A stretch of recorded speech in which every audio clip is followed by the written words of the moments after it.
Hello, namaste to everyone who are observing this episode of Social. I am Shankar Sharma from Vishwajyoti as a social teacher. Today I am going to conduct the class of class 9 social. And my dear children, welcome to the us regular classes on this online due to this COVID-19 which are affected. So, dear student class 9, last class we have already discussed about unit 1. Today we are proceeding ahead in unit 2, development and infrastructures of development. In this unit, we will discuss lesson 1, concept of development.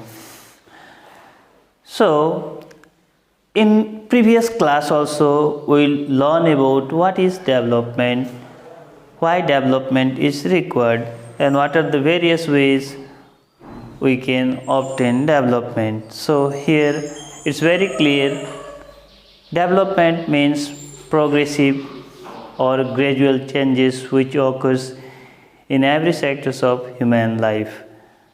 It doesn't only refers to fulfill the basic requirements of human beings, but economically and social progress too.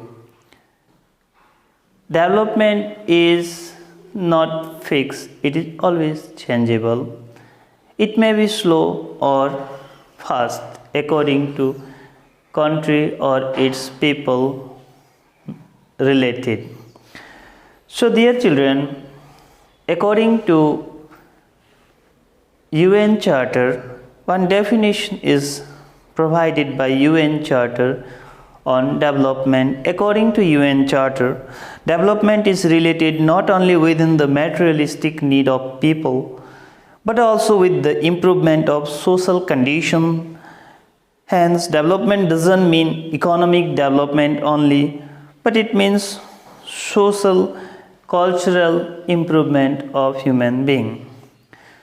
So, there are different countries which obtain the development. Those countries who utilize the resources in proper way, they become developed, and the countries who are not utilizing its resources in proper way, they are developing, and the countries who are not tried to utilize any kind of resources for its improvement or better uses, they are underdeveloped.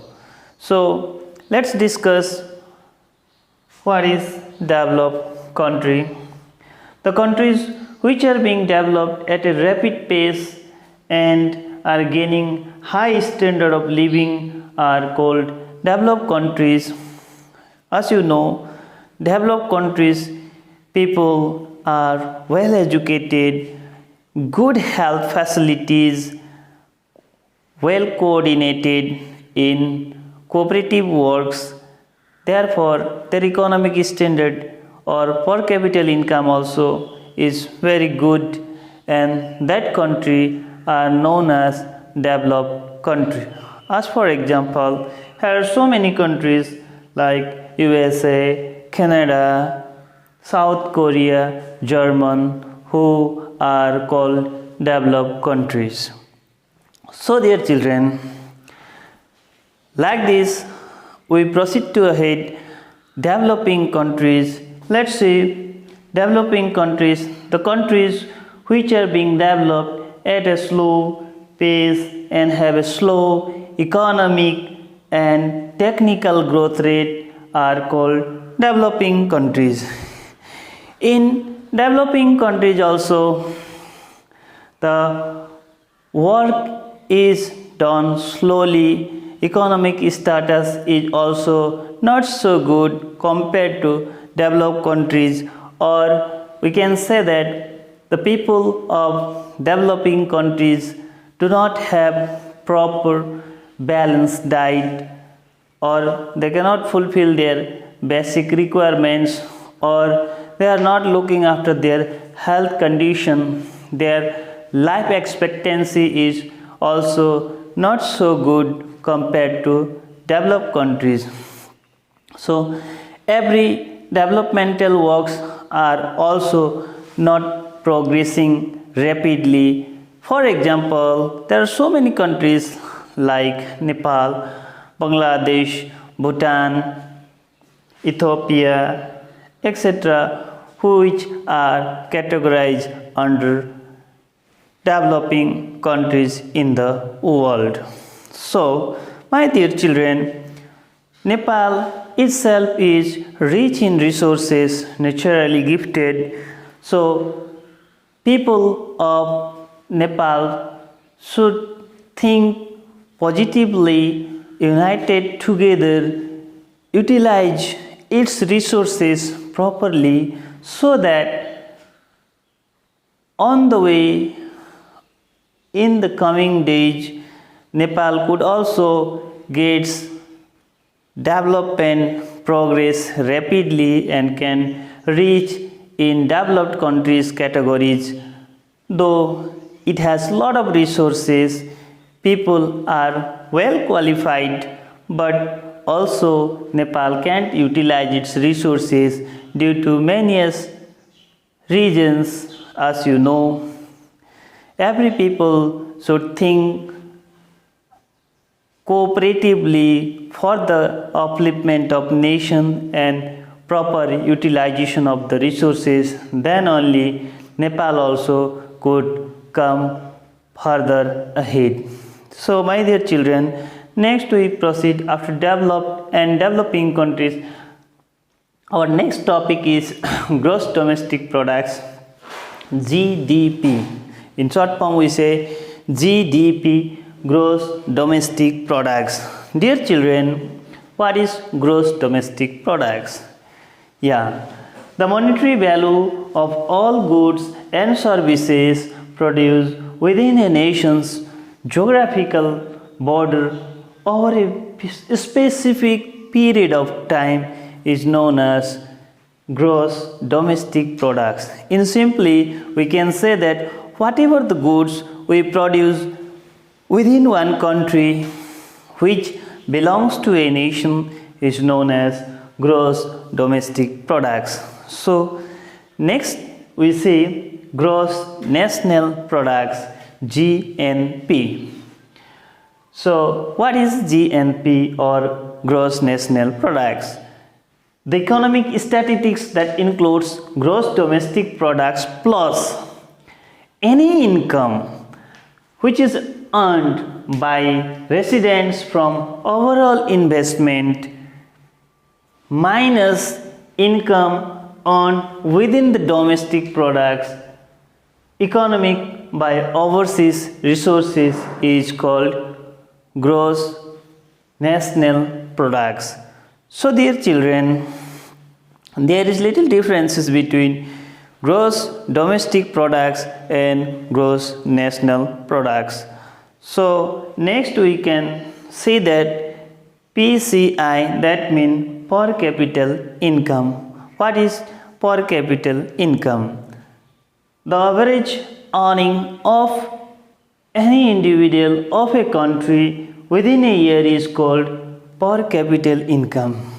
Like this, it is calculated by dividing the year gross domestic products of any region within its total population.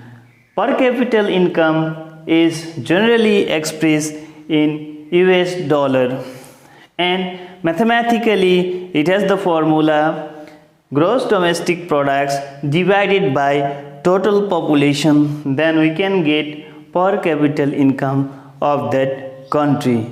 So dear children, as we know, developed countries have increased their per capita income of every individual so that they become, their development works become faster than the developing countries or underdeveloped countries. So dear children, now we will talk about necessary means and resources for the infrastructures of development of any country. There are different resources of any country, like we can talk about our own country, Nepal. So what are the resources which are required for the infrastructures of development? Then we can see first one, capital. Capital means saving or investment or trade and commerce of that country. Like this, next one means next resources we can look education. So different ways education can be obtained. There are different various ways like school, technical vocational institution, colleges or universities which can educate the people of a country. Like this, next resource is energy. Energy. There are different kind of energy. Nepal itself is rich in hydroelectricity energy, which is naturally blessed. If we can utilize the hydroelectricity, then we don't have to think more, or we shouldn't have to depend on any kind of resources in the coming years. Hydroelectricity or gas, petroleum, thermal powers, windmills, nuclear energy, etc. So after the energy we proceed next resources, that is health. It is said without health we cannot work properly. The country where the people are healthy, they can compete with others more than what they were. So therefore we should look after the health condition.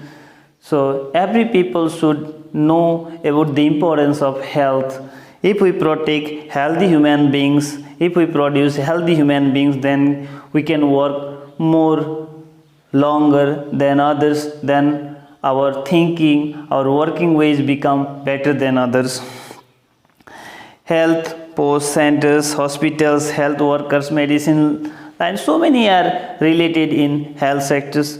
Let's talk next resources of a country, that is irrigation facility.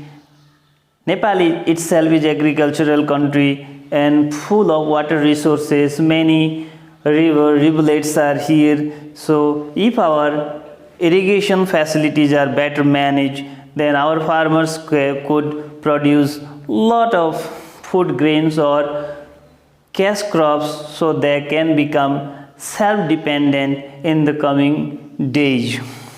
Like this, next facility is labor. Nepal is full of skilled, semi-skilled and unskilled laborers. As you know that so many educated youths are unemployed, so many skilled people are here without any kind of works due to no proper programs for the future of the government.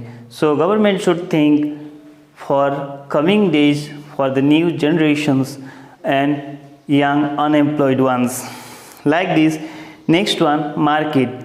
Every country should need to compete or sell the goods. Proper market is required. There are different types of markets we know. Local markets where we can sell, or national wise or international wise where we can compete by selling our goods. Like this, next resource is means of communication. Today's world, without communication we cannot contact with other countries or any products. So TV, FM stations, newspaper, magazines are various things which can be coordinated to communicate with one another, with one place to another, to highlight the goods or renown it among the communities of people. Next resources is raw materials. Every industry required raw materials to produce the goods or manufacture the products. Nepal, whatever the resources we have, it might not be sufficient to produce for the whole year. Therefore, one country like us should depend on others for raw materials also. Therefore, our whatever the raw materials are there, it should be utilized properly, and whatever the requirements we should fulfill from the neighboring countries.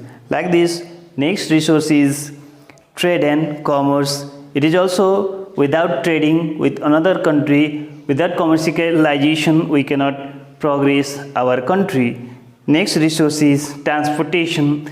Yeah, we should link one country with another by airways or by roadways, or link with railways or ropeways to sell our goods or to bring the products from one place to another. This much today. Thank you class. Namaste.